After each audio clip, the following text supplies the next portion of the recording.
Hello दोस्तों, स्वागत है आप सभी का आपके अपने यूट्यूब चैनल विश्व गुरु एकेडमी पर। तो दोस्तों, हमारी एनसीईआरटी शॉर्ट नोट्स की जो सीरीज़ है, उसमें आज की इस वीडियो में हम लोग क्लास 8th की साइंस की एनसीईआरटी का 4th चैप्टर जिसे हम लोग डिस्कस करेंगे। इसमें ये जो 4th चैप्टर है वो है पदार्थ, और उसमें हम लोग पढ़ेंगे धातु और अधातु के बारे में। धातु अधातु के बारे में हम लोग ने क्लास 7th में भी डिस्कशन किया था काफ़ी। ठीक है, इसमें मेनली हम लोग जो धातु अधातु के जो रासायनिक गुण हैं उनके बारे में मेनली डीपली थोड़ा सा डिस्कशन करेंगे। ठीक है, तो चलिए फिर स्टार्ट करते हैं। ये है अध्याय 4 पदार्थ, धातु और अधातु। ठीक है, तो इसमें देखिएगा, धातुओं का अधातुओं से अंतर उनके भौतिक और रासायनिक गुणों के आधार पर किया जा सकता है। तो जो धातु और अधातु हैं उनके जो अगर हम बीच में डिफरेंस निकालेंगे तो सिर्फ उनकी भौतिक और रासायनिक जो गुण हैं उन्हीं के ही आधार पर। तो सबसे पहले हम उनके धातु और अधातुओं के जो भौतिक गुण हैं उनके बारे में जान लेते हैं। कुछ यहाँ पे प्रॉपर्टीज़ हैं जो अगर हमें मतलब देखने को मिल रही हैं जिन भी पदार्थों में, तो उनके आधार पर हम ये कह सकते हैं कि अगर देखने को मिल रही हैं तो वो धातु होंगी, और नहीं देखने को मिल रही हैं तो अधातु होंगी, या जो भी कंपैरिजन उनमें दिखाया गया होगा। ठीक है, तो इसमें देखिए सबसे पहला है आघात वर्धनीयता। आघात वर्धनीयता होती क्या है, इसमें देखिए, धातुओं का वह गुण जिसके कारण उन्हें पीट कर शीट में परिवर्तित यानी चादर में परिवर्तित कर दिया जा सकता है, इसी को ही हम आघात वर्धनीयता कहते हैं। ठीक है, ये धातुओं का अभिलाक्षणिक गुण है। तो अगर हम ये देखें कि ये एक ऐसा गुण है जो कि सिर्फ धातुओं में ही पाया जाता है, इसमें मेनली धातुओं को पीट करके उनकी चादर बनाई जाती है। ठीक है, तो आपने देखा होगा कि जैसे यहाँ पे एग्जाम्पल में है एल्यूमिनियम की पन्नी, जो खाद्य सामग्री को लपेट कर रखने में सहायक होती है। एल्यूमिनियम की जो फॉइल है वो आपने अक्सर करके देखा होगा कि लंच में हम लोग जब अपने लंच को पैक करके लेकर के जाते हैं और वो थोड़ा सा गर्म भी बना रहा है, तो इसलिए क्या किस में करके ले जाते हैं, एल्यूमिनियम की फॉइल में लपेट के लेकर के जाते हैं। तो वो जो एल्यूमिनियम की जो पन्नी तैयार हुई है वो जाहिर सी बात है एल्यूमिनियम की धातु को चोट मार करके, ठीक है, उसमें कई बार या बहुत मतलब उसकी को पीट करके उसकी एक चादर पूरी लेयर बनाई गई होगी, तभी जा करके ये बना होगा। तो ये एक धातुओं का गुण है। ठीक है, आपने देखा होगा कि बहुत से ऐसे हलवाई वगैरह जो होते हैं वो मिठाई जब बेचते हैं तो उनकी मिठाइयों के ऊपर सिल्वर फॉइल हल्की हल्की मतलब लगी होती है। ठीक है, तो ये क्या है, वो फॉइल कैसी बनी होगी, वो भी सेम मेथड से बनी होगी, और सिल्वर भी क्या है, एक धातु है। ठीक, तो ये आघात वर्धनीयता जो है ये धातुओं का एक अभिलाक्षणिक गुण है। और यही चीज़ अगर आघात वर्धनीयता वाली जो प्रोसेस है वो अगर हम किसके अधातु के साथ करें, कोयले के साथ करें या किसी भी अधातु के साथ करें, तो वो हल्की सी चोट से ही वो छोटे छोटे टुकड़ों में चूरा हो जाएगी। ठीक है, तो मतलब कहने का है कि आघात वर्धनीयता वाला जो गुण है वो सिर्फ और सिर्फ हमें धातुओं में ही देखने को मिलता है। नेक्स्ट है चालकता। चालकता क्या होती है, धातुएं ऊष्मा और विद्युत की सुचालक होती हैं। ठीक है, जैसे कि लोहे की छड़, कील, तांबे का तार विद्युत और ऊष्मा का सुचालक है, जबकि गंधक और कोयला कुचालक है। मतलब आपने देखा होगा कि जो धातुएं हैं वो, जैसे कि लोहा है, ठीक है, लोहे का अगर हम एक पाइप लें, उसके एक सिरे को अगर हम गर्म करें तो हमें कुछ समय बाद ये महसूस होने लगेगा कि हमारा जो दूसरा सिरा जो हमने अपने हाथों में पकड़ रखा है वो भी गर्म हो रहा है। ठीक है, तो इसका मतलब यही है कि जो धातुएं हैं वो ऊष्मा का भी चालन करती हैं। ठीक है, तो ऊष्मा की भी सुचालक होती हैं। साथ ही साथ आपने देखा है कि कई सारी धातुओं की ही मेटल के, तांबे के तार बनाए जाते हैं। इलेक्ट्रिसिटी जो हमारे घरों में वायरिंग हुई होती है तो उसमें जो वायर यूज़ किए जाते हैं उनके अंदर जो वायर होते हैं वो किसके, तांबे के ही रहते हैं। ठीक है, तो ये सब क्या है कि जितनी भी धातुएं होती हैं वो जो है ऊष्मा और विद्युत की सुचालक होती हैं। वही अगर गंधक और कोयला अगर हम लें तो ये कुचालक होते हैं। ठीक है, इनसे ना तो ऊष्मा का ट्रांसफ़र होता है और ना ही जो है विद्युत पास होती है। ठीक, इसके बाद आती है तन्यता। तन्यता क्या होती है, धातुओं का वह गुण जिससे उन्हें खींच करके तारों में परिवर्तित किया जा सकता है, तन्यता कहलाती है। ये तो बहुत ही अच्छा यहाँ पे गुण दिखाया गया। आप सिल्वर और गोल्ड की जो है अकॉर्डिंग देख सकते हैं कि गोल्ड की बहुत छोटी छोटी जो है सर्किल के फॉर्म में अक्सर करके जो गहने वगैरह जो होते हैं वो तो पतली पतली तार के फॉर्म में ही बनाए जाते हैं। ठीक है, तो कई सारी डिज़ाइंस जो होती हैं वो भी क्रिएट की जाती हैं। तो ये किस वजह से है, धातु, एक तो सिल्वर और गोल्ड क्या है, धातुएं हैं, दूसरा उनमें ये तन्यता का गुण है, इसी वजह से वो उनके इतने सारे शेप्स बन पा रहे हैं। उसके बाद है ध्वनिक। ध्वनिक क्या होती है, धातुओं से बनी वस्तुओं को जब कठोर सतह से टकराया जाता है तो एक निनाद ध्वनि, जिसे हम रिंगिंग साउंड कहते हैं, वो उत्पन्न होती है। क्योंकि धातु गयन ध्वनियाँ उत्पन्न करते हैं अतः वे ध्वनिक कहलाते हैं। अब इनमें अगर आप देखेंगे कि धातुओं को अगर हम किसी सॉलिड के साथ अगर टकराएं तो वो एक रिंगिंग, एक जो है गायन जैसी, एक सॉन्ग जैसी जो है वो टोन जो है, टोन है या वाइब्रेशन जो भी है वो उत्पन्न करते हैं। ठीक है, इस वजह से हम इनको ध्वनिक कहते हैं। वही अगर हम अधातुओं के साथ करें तो वो किसी भी तरीके की कोई साउंड नहीं क्रिएट करते हैं। ठीक है, तो ये जो सारे गुण हैं वो किन में हैं, धातुओं में पाए जाते हैं। ठीक है, इसके अलावा देखिए अब चूंकि हमें इसके बारे में देख लिया, तो अब हम लोग ये भी जान लें कि जो धातु होती हैं वो होती क्या हैं। कुछ पदार्थ कठोर, चमकीले, आघात वर्धनीय, ध्वनिक, ऊष्मा और विद्युत के सुचालक होते हैं। यानी यहाँ पे ये बताया गया कि कुछ ऐसे पदार्थ हैं जो, पहली बात तो यहाँ पे देखिएगा कठोर भी दिखाया गया है, चमकीले तो होते ही हैं, और बाकी जो गुण अभी हम लोग ने देखे हैं वो सारे गुण भी देखने को मिलते हैं, और ऊष्मा और विद्युत के सुचालक होते हैं। तो पदार्थ जिनमें सामान्यतः ये सारे गुण पाए जाते हैं वो क्या कहलाते हैं, धातु यानी मेटल कहलाते हैं। उदाहरण के तौर पर जैसे आयरन है, कॉपर है, एल्यूमिनियम, कैल्शियम, मैग्नीशियम इत्यादि, ये सारे के सारे क्या हैं, धातुएं हैं। ठीक है, इसके बाद देखिए अधातु क्या होती हैं। इसके विपरीत कोयला और सल्फर जैसे जो पदार्थ होते हैं ये कैसे होते हैं, नरम होते हैं। आपने देखा है कि धातुओं के बारे में कहा जा रहा है कि कठोर हैं। ठीक है, मतलब कि यहाँ पे सिर्फ कठोर की क्वालिटी नहीं दे सकते, इनके कुछ अपवाद भी हैं जिन्हें अभी देखेंगे। और वही अधातु में क्या कहा जा रहा है कि वो सॉफ्ट यानी नरम होते हैं तथा दिखने में मलिन होते हैं, मटमैले होते हैं, चमक नहीं होती है उनमें। ये हथौड़े की अगर हल्की सी चोट भी मार दी जाए तो टूट कर चूरा हो जाते हैं, और इनमें ध्वनिक नहीं होती है, ये रिंगिंग साउंड इनमें जो है नहीं पता चलता है। ठीक है, और ये ऊष्मा और विद्युत के कुचालक होते हैं। तो ये सारी प्रॉपर्टीज़ जो अभी हम लोग ने पढ़ी वो सारी की सारी उसकी जस्ट अपोजिट अगर कर दिया जाए तो अधातुओं में पाई जाएंगी। तो ये पदार्थ क्या कहलाते हैं, अधातु कहलाते हैं। तो उदाहरण है जैसे कि सल्फर, कार्बन, ऑक्सीजन, फास्फोरस इत्यादि, ये सब किस में आएंगी, अधातुओं में आएंगी। ठीक है, इसके बाद देखिए नेक्स्ट है, यहाँ पे नोट में दिखाया गया वही जो अपवाद वाली बात हो रही थी वो यहाँ पे देखिए, सोडियम पोटेशियम धातु। सोडियम और पोटेशियम धातु, धातुओं के बारे में अभी हम लोग ने पढ़ा कि वो कठोर, चमक, वो सारी चीज़ें होती हैं, तो वही यहाँ पे दिखाया गया है। सोडियम है, पोटेशियम है, ये एक ऐसी धातुएं हैं जो कि नरम होती हैं, इतनी नरम होती है कि इन्हें हम चाकू से काट सकते हैं। ठीक है, इन्हें चाकू से काटा जा सकता है, इतनी नरम होती हैं। वही एक और धातु है कि यहाँ पे बताया गया मरकरी और पारा के बारे में। ये केवल ऐसी धातु है जो कमरे के ताप पर द्रव अवस्था में पाई जाती है। ठीक है, लिक्विड फॉर्म में पाई जाती है। कौन, मरकरी। तो ये क्या है, अपवाद के फॉर्म में दी गई हैं दोनों चीज़ें। अब हम लोग देखेंगे धातु और अधातुओं के रासायनिक गुण। मेन इंपॉर्टेंट यहीं पे है रासायनिक गुणों के बारे में, जिसमें सबसे पहले धातु और अधातुओं की रिएक्शन ऑक्सीजन से किस प्रकार होती है।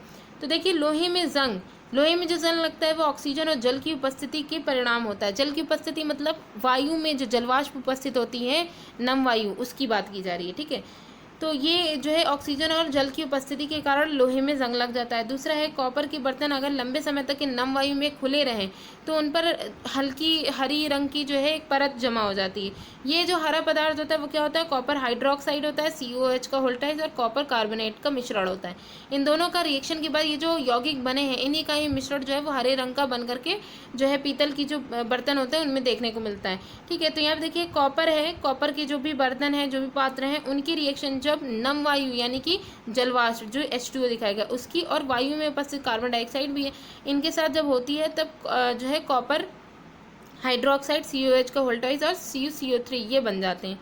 ठीक है, तो ये जो 2 है वो नीचे की तरफ होगा। तो ये किसके बारे में हो गया, मतलब कि यहाँ पे हरे रंग के बारे में हो गया कि ऑक्सीजन से जब रिएक्शन हो रही है तब क्या हो रहा है। इसी के साथ ही देखिएगा कुछ और भी दिखाई गई हैं जो ऑक्साइड ऑक्सीजन से ही रिएक्शन के साथ ही उनका भी दिखाया गया। तो उनको पढ़ने से पहले हम यहाँ पे देख लें कि अगर कोई सोल्यूशन है जो हम, अगर मान लीजिए कोई सोल्यूशन मेरे पास आया है या हमने कोई सोल्यूशन बनाया है, उसमें हमें ये बताना है कि ये जो सोल्यूशन है ये कैसा, इसका टेस्ट कैसा होगा, एसिडिक होगा या बेसिक होगा, कैसा होगा। तो उसे जानने के लिए हमारे पास क्या है, लिटमस पेपर है। लिटमस पेपर जनरली हमें किससे जो है कितने कलर के मिलते हैं, रेड मिलते हैं या ब्लू मिलते हैं। तो अगर प्रकृति क्षारीय है, जो सोल्यूशन है उसकी प्रकृति क्षारीय है, तो उसके लिए हम मेनली क्या करेंगे, लाल लिटमस पेपर लेंगे और वो जो है उसको चेक करने के लिए वो लाल अगर नीला हो जा रहा है तो वो क्षारीय प्रकृति बता देगा। फिर यदि विलयन की प्रकृति अम्लीय है, ठीक है, तो अम्लीय है तो हम किसका यूज़ करेंगे, नीले लिटमस पेपर का यूज़ करेंगे। तो अम्लीय प्रकृति में नीला लिटमस लाल हो जाता है। ठीक, तो अतः अब हमें क्या करना है, एक एक्सपेरिमेंट है यहाँ पे कि मैग्नीशियम की एक रिबन हमने ली, जिसको हमने जब जलाया तो उसकी जो राख प्राप्त हुई, उस राख का जब हमने सोल्यूशन बनाया, ठीक है, उसमें जल में मिला करके उसका सोल्यूशन बना लिएगा। तो अब हमें उसको चेक करना था। ठीक है, तो जब हमने इसको चेक करा तो हमें इसकी प्रकृति कैसी मिली, क्षारीय मिली, क्योंकि हमारा जो नीला लिटमस है वो कैसा हो गया, लाल लिटमस कैसा हो गया, नीला हो गया। ठीक है, तो यही क्या बताता है, क्षारीय प्रकृति बताता है। तो इसी वजह से मैग्नीशियम की ऑक्साइड की प्रकृति कैसी हो गई, क्षारीय हो गई, क्योंकि मैग्नीशियम किसकी उपस्थिति में, ऑक्सीजन की उपस्थिति में जला था। ठीक, तो सामान्यतः यहाँ पे ये बात तो कही गई। उसके बाद एक बहुत इंपॉर्टेंट लाइन बोली गई है कि सामान्यतः जितने भी धातुओं के ऑक्साइड होते हैं, जितनी भी धातुएं हैं उनके जो ऑक्साइड होते हैं वो आपको क्षारीय प्रकृति के ही देखने को मिलेंगे। ठीक है, इसके बाद देखिए अधातुओं की ऑक्सीजन से अभिक्रिया, ये क्या था, धातुओं की ऑक्सीजन से अभिक्रिया बताई गई थी। अब अधातु में कौन सी है जिनकी ऑक्सीजन से अभिक्रिया, उनमें देखिए सल्फर यहाँ पे अधातु है, ठीक है, जिसकी ऑक्सीजन से जब क्रिया होती है तो इसका जो उत्पाद बनता है वो सल्फर डाइऑक्साइड गैस बनती है। सल्फर डाइऑक्साइड गैस जो होती है ये जल में विलेय होती है, ठीक है, जल में विलेय होती है, और जब ये जल में घुल जाती है तो सल्फ्यूरस अम्ल का निर्माण करती है। यानी सल्फ्यूरिक जो सल्फर डाइऑक्साइड गैस है जब ये जल में घुलेगी तो सल्फ्यूरस एसिड बनाएगी। तो यहाँ पे देखिए सल्फर डाइऑक्साइड गैस का दिखाया गया, वाटर के साथ जब ये मिलती है तो H2SO3 बनाती है, और जब ये H2SO4 होता है तब हम इसे सल्फ्यूरिक एसिड कहते हैं, और यहाँ पे SO3 है इसलिए सल्फ्यूरस एसिड हो जाएगा। ठीक, अब ये जो सल्फ्यूरस अम्ल है वो नीले, अब जाहिर सी बात है अम्ल है तो क्या करेगा, तो इसमें इसकी पहचान हमें अगर करनी है तो नीला लिटमस पेपर यूज़ करेंगे, और वो नीला लिटमस कैसा हो जाएगा, लाल हो जाएगा। तो सामान्यतः धातुओं की जो ऑक्साइड होते हैं वो अम्लीय प्रकृति के होते हैं, धातुओं नहीं अधातुओं के, ठीक है। तो यहाँ पे क्या हो जाएगा, अधातुओं के भी जो ऑक्साइड होते हैं वो कैसे होते हैं, अम्लीय प्रकृति के, और जो धातुओं के जो ऑक्साइड होते हैं वो कैसे होते हैं, क्षारीय प्रकृति के होते हैं। ठीक है, नेक्स्ट देखिए, इसके बाद अब आती है जल से अभिक्रिया। जल से अभिक्रिया में सोडियम धातु बहुत अभिक्रियाशील होती है, क्योंकि यहाँ पे हम धातु अधातु दोनों की बात करें इसलिए पहले धातु को डिस्कस कर लेते हैं। सोडियम धातु जो होती है बहुत ही अभिक्रियाशील होती है, यह ऑक्सीजन और जल के साथ अत्यंत तीव्र अभिक्रिया करती है। तो ये जो है ज्वलनशीलता के साथ या विस्फोट के साथ अभिक्रिया करती है। तो अभिक्रिया में बहुत अधिक ऊष्मा उत्पन्न होती है। जब ये अभिक्रिया कर रही होती है सोडियम, तो ये बहुत ही ज़्यादा हीट प्रोड्यूस करती है, इसलिए इसे मिट्टी के तेल में संचित रखा जाता है। ठीक है, ना तो ये एयर के कॉन्टैक्ट में आए और ना ही जो है ये जल के कांटेक्ट में आए। ठीक है, और कुछ अन्य धातु जैसे कि आयरन है वो जल के साथ बहुत धीमी अभिक्रिया करते हैं। इसके साथ ही देखिएगा सामान्यतः जो अधातुएं होती हैं उनके बारे में भी जान लें। अधातुएं जो है वो जल से अभिक्रिया नहीं करती हैं। जनरली जो आपको देखने को मिलेगा तो अधातुएं जो है वो जल से अभिक्रिया करती हुई नहीं मिलेंगी, यद्यपि वे वायु में बहुत सक्रिय होती हैं। जो अधातुएं होती हैं वायु में बहुत सक्रिय होती हैं। तो इसी प्रकार की एक अधातु है जिसको जल में डुबो करके रखा होता है। जैसे कि एग्जाम्पल के तौर पे अब जो जल के साथ तो रिएक्शन करती नहीं, इसलिए जल में डुबो करके उनको धातुओं को रखा जाता है। ठीक है, क्योंकि वो वायु के साथ रिएक्शन कर लेती हैं।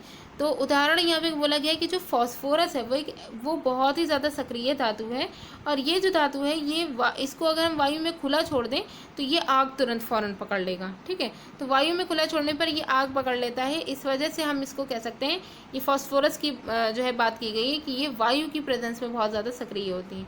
ठीक है, नेक्स्ट है अम्लों से अभिक्रिया। अम्लों से अभिक्रिया में जो अधातुएं होती हैं वो सामान्यतः अम्लों से अभिक्रिया नहीं करती हैं। अधातुएं अम्लों से अभिक्रिया नहीं करती, परंतु जो धातु होती हैं वो अम्लों से अभिक्रिया करती हैं। जैसे कि जो धातुएं हैं वो अम्लों के साथ अभिक्रिया भी करती हैं, और साथ ही साथ उनके प्रोडक्ट में हाइड्रोजन गैस रिलीज होती है, और जो कि पॉप ध्वनि के साथ निकलती है। ठीक है, पॉप से जो है ध्वनि करती हुई हाइड्रोजन गैस निकलती है। क्षारों के साथ अभिक्रियाओं में देखिए जो धातु होती है वो सोडियम हाइड्रोक्साइड, अच्छा यहाँ पे देखिएगा अधातु अम्लों के साथ अभिक्रिया नहीं करती हैं। ठीक है, और जो धातुएं हैं वो अम्लों के साथ अभिक्रिया करती हैं। तो यहाँ पे ये बताया गया है कि जो धातु है वो सोडियम हाइड्रोक्साइड जो कि क्षार है, ठीक है, स्ट्रॉन्ग बेस है NaOH, इसके साथ अभिक्रिया कर हाइड्रोजन गैस उत्पन्न करती हैं। कौन? धातुएं। ठीक है, जैसे जो धातुएं हैं वो अम्लों के साथ रिएक्शन कर रही थी तो हाइड्रोजन गैस उत्पन्न कर रही थी, वही क्षारों के साथ अभिक्रिया करने पर भी हाइड्रोजन गैस उत्पन्न करती हैं।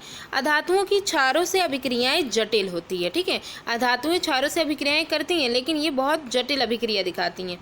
इसके बाद है सबसे इम्पॉर्टेंट तो विस्थापन अभिक्रियाएं। तो विस्थापन अभिक्रियाओं को एक बार देख लेते हैं क्या होती हैं ये। इस अभिक्रिया में एक धातु दूसरे धातु को उसके यौगिक के जलीय विलयन से विस्थापित करता है। जैसे कि यहाँ पे देखिए जिंक है कॉपर सल्फेट का सोल्यूशन है, उससे कॉपर को विस्थापित करता है, इसलिए कॉपर सल्फेट का जो नीला रंग है, कॉपर सल्फेट के जो सॉल्यूशन यौगिक का जो सॉल्यूशन है उसका रंग कैसा है, नीले रंग का है। वो उसको जब जो है जिंक जो है कॉपर को मतलब प्रतिस्थापित कर देता है, उसको रिप्लेस कर देता है, तो जो उसका सॉल्यूशन का जो रंग है वो अदृश्य हो जाएगा। ठीक है, ट्रांसपेरेंट हो जाएगा, और बीकर के पेंदे पर कॉपर जो है वो लाल चूर्ण की तरह जा करके जमा हो जाएगा। तो यहाँ पे रिएक्शन दिखाई गई है CuSO4 कॉपर सल्फेट जिसका रंग कैसा है, नीला। ठीक, इसकी जब रिएक्शन जिंक के साथ होती है तो जिंक कॉपर को रिप्लेस कर देगा। तो ये जो जिंक सल्फेट जो बन गया है इसका रंग कैसा होता है, रंगहीन, और जो कॉपर है वो लाल चूर्ण के फॉर्म में नीचे इकट्ठा हो जाएगा। फिर यहाँ पे बताया कि अन्य बीकरों में कोई परिवर्तन देखने को नहीं मिला क्योंकि कॉपर जिंक सल्फेट से जिंक को प्रतिस्थापित करने में सक्षम नहीं है, क्योंकि इसके लिए जो प्रतिस्थापन अभिक्रिया है इसके लिए एक एक्सपेरिमेंट किया गया। ठीक है, जिसमें 2-3 जो है जार बीकर लिए गए, जिनमें एक मान लीजिए एक बीकर ऐसा लिया गया कि जिसमें जो यहाँ पे कॉपर सल्फेट है, नीला सॉल्यूशन कॉपर सल्फेट का वो लिया गया। ठीक है, कॉपर सल्फेट का जो नीला सॉल्यूशन लिया गया, इसमें जब जिंक को मिलाएगा तो जिंक ने कॉपर को रिप्लेस कर दिया और उसकी जगह सॉल्यूशन कैसा आ गया, जिंक सल्फेट आ गया। जिंक सल्फेट का जो कलर था वो कैसा था, ट्रांसपेरेंट था सॉल्यूशन का। कॉपर नीचे जमा हो गई, फिर वही जो ट्रांसपेरेंट सॉल्यूशन था उसको दूसरे बीकर में डाला गया। ठीक है, अब वो सॉल्यूशन कैसा है, जिंक सल्फेट का सॉल्यूशन है। अब उसमें वापस से अगर हम कॉपर मिलाएं तो क्या कॉपर जिंक को जिंक सल्फेट से रिप्लेस कर देगा, उसे नहीं कर पाता, इसलिए वो सॉल्यूशन जैसा रहता है वैसा ही वो रहता है एंड तक के। ठीक है, तो इसीलिए यहाँ पे बताया गया है कि बाकी के जितने भी बीकर्स हैं उनमें किसी भी तरीके की कोई रिएक्शन हमें देखने को नहीं मिलती है। इसलिए अब यहाँ पे ये ऐसा हुआ क्यों, ये जानना ज़रूरी है। तो यहाँ पे यही बताया गया, अतः अभिक्रियाशीलता की जो श्रेणी है, रिएक्टिविटी की जो श्रेणी है, उनमें जो जिंक है वो कॉपर और आयरन से अधिक अभिक्रियाशील है। जिंक जो है वो कॉपर और आयरन से अधिक अभिक्रियाशील है। एक अधिक अभिक्रियाशील धातु जो है वो कम अभिक्रियाशील धातु को विस्थापित कर सकता है। ठीक है, परंतु जो कम अभिक्रियाशील धातु है वो अधिक अभिक्रियाशील धातु को प्रतिस्थापित नहीं कर सकता है। तो यही यहाँ पे बताया गया है कि यहाँ पे जो जिंक है वो कॉपर और आयरन से अधिक अभिक्रियाशील है। इस वजह से वो जो है जो मतलब कि यहाँ पे जो जिंक है वो कॉपर का सोल्यूशन हो या आयरन का सोल्यूशन हो, इन दोनों को रिप्लेस कर दे रहा है, लेकिन ये दोनों जो जिंक है उसको रिप्लेस नहीं कर पाएंगे। अब यहाँ पे नोट में देखिए क्या बताया गया है कि कोई पदार्थ जो रासायनिक अभिक्रियाओं द्वारा ठंडा करके, अब कोई पदार्थ है रासायनिक अभिक्रियाओं के द्वारा उसे या तो ठंडा किया जाए या उसे गर्म किया जाए या फिर उसका वैद्युत अपघटन किया जाए, तो इसके द्वारा अधिक विघटित नहीं किया जा सकता। मतलब ये जो कुछ प्रोसेस हैं इनके द्वारा किसी भी पदार्थ को और ज़्यादा विघटित नहीं किया जा सकता। तो ऐसी सिचुएशन आ जाए जिसमें और ज़्यादा इन सभी प्रोसेस से और ज़्यादा विघटित नहीं किया जा सकता है, तो ऐसे जो वो होगा वो पदार्थ का तत्व कहलाएगा। ठीक है, तो तत्व जैसे कि आपका सल्फर है, आयरन है, कार्बन है, ये सब क्या कहलाएंगे, ये सब तत्व कहलाएंगे। ठीक है, इसके बाद देखिएगा परमाणु जो होता है वो तत्व की सबसे छोटी इकाई होती है। अब ये जो तत्व है ये भी अगर डिवाइड किया जाए तो ये सबसे छोटी इकाई जो हमारे पास परमाणु है उसमें डिवाइड होगी। ठीक है, यानी कि ये भी कहा गया कि परमाणु अब आगे डिवाइड नहीं होगा, लेकिन फिर फर्दर इसकी भी जब और भी ज़्यादा खोज वगैरह की गई तो ये जो परमाणु है ये भी फंडामेंटल पार्टिकल में डिवाइड हो सकता है। ठीक है, तो उसी के बाद आगे बोला गया है कि तत्वों के जो भौतिक परिवर्तन है, अगर तत्वों का भौतिक परिवर्तन होता है तो तत्वों के परमाणु अप्रभावित होते हैं। जैसे यहाँ पे एग्जांपल देखिए, जैसे द्रव सल्फर है, सल्फर जो कि लिक्विड फॉर्म में जितना भी उसका मेटल लिया होगा लिक्विड फॉर्म में है, तो उसका जो परमाणु है पूर्ण रूप से ठोस अथवा वाष्प सल्फर के परमाणु के समान होगा। यानी यही जो लिक्विड सल्फर है इसको अगर हम ठोस के फॉर्म में जमा दें तभी भी सेम जो है परमाणु उसके उपस्थित होंगे। ठीक है, और वही अगर हम उसको भाप बन के वाष्प के फॉर्म में कन्वर्ट कर दें तभी भी उतने ही परमाणु होंगे। ठीक है, वो बढ़ेंगे या घटेंगे नहीं। उसके बाद है प्राकृतिक रूप से पाए जाने वाले तत्वों की जो संख्या है वो 94 से अधिक नहीं है। अगर आवर्त सारणी की बात करें तो 94 से अधिक आपको नेचुरली जो पाए जाने वाले जो तत्व हैं वो नहीं मिलेंगे। हाँ, अगर किसी जो है जैसे मतलब कि कई तत्वों की रिएक्शन से कोई नया तत्व बन गया तो वो जो है वो जो एक प्राप्त होंगे तो उनसे हम कई सारी श्रेणी से अपनी बना सकते हैं, लेकिन अगर नॉर्मली और नेचुरली जो प्राप्त हो रहे हैं वो कितने हैं, 94 से वो अधिक नहीं है। ठीक है, तो फ्रेंड्स यहाँ पे हमारी जो वीडियो है वो यहाँ पे कंप्लीट हो जाती है, पूरा चैप्टर यहाँ पे कंप्लीट हो जाता है। बहुत ही अच्छा चैप्टर था। ठीक है, नेक्स्ट वीडियो में इसकी जो नेक्स्ट चैप्टर है उससे डिस्कस करेंगे। तो चलिए, वीडियो कैसी लगी कमेंट करके ज़रूर बताइएगा। Thanks for watching.